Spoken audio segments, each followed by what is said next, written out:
қасам одамро мезадаст. ассалому алайкум ва раҳматуллоҳи ва баракату. ин воқеаро як дӯстам нақл карда буд. ин воқеаи ибратнок 20 сол пеш содир шуда буд. ҳамон вақтҳо дар тӯю маъракаҳо арақ менӯшидам. ҳамин нӯшокии ҳаромро барои партофтан чандин бор ҳаракат кардам, аммо ҳар боре чизе ба ин кор сабаб мешуд ва нафсам боло рафта боз менӯшидам. баъд барои сустии иродаам аз худам хафа шуда мегаштам. охир рӯзе ба масҷид дохил шудаму назди меҳроб ба қибла нигоҳ карда гуфтам: худоё, дар хонаат истодаам, фарзандамро дар байн гузошта қасам мехӯрам ки акнун то охири умрам арақ наменӯшам гуфта қасам хӯрдам.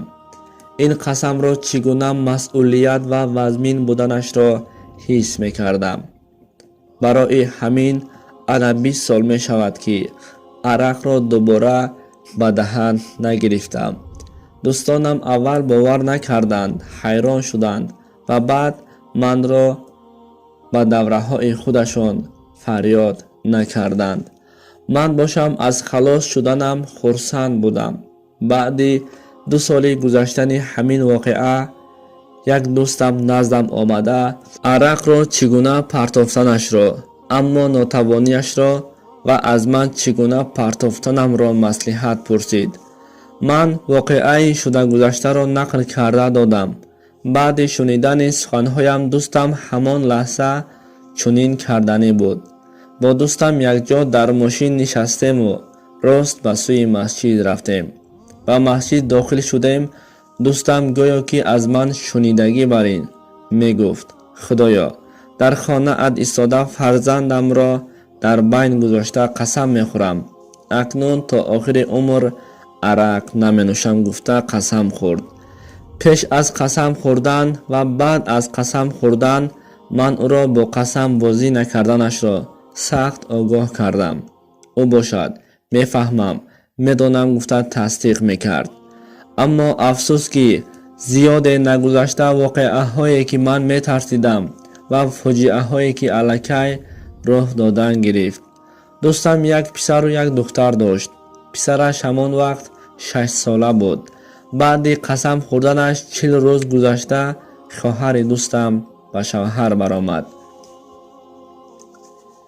ба тӯй рафта бо чашми сар бинам ки дӯстам маст шуда дар давра рақс мекард. дар ҳайрат мондам. акнун чӣ мешавад? охир ӯ писарашро дар байн гузошта қасам хӯрда буд ку. сарам дард карда дар давра ҳам нанишастам. гашта ба хона омадам.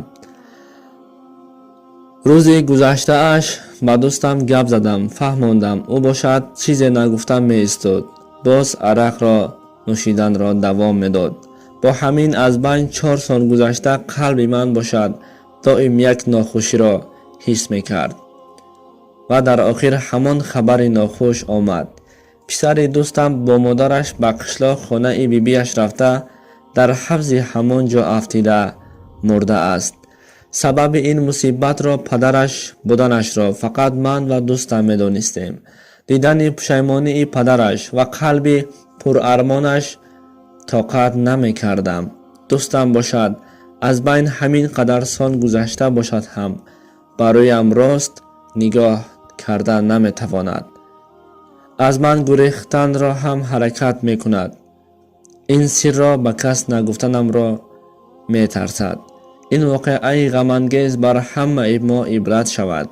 қасам ҳақ аст. агар қасам хӯрдаатонро шиканед, мезанад ва беҷазо намемонад. барои чизи шудаву ношуда қасам хӯрда бемалол боз қасамро шикаста, ин воқеа барои шумо дарс шавад, то ин ки қасами хӯрдаатонро нашиканед. одами дурӯғгӯ бисёр қасам мехӯрад. шумо низ дурӯғ нагӯед ва қасам нахӯред.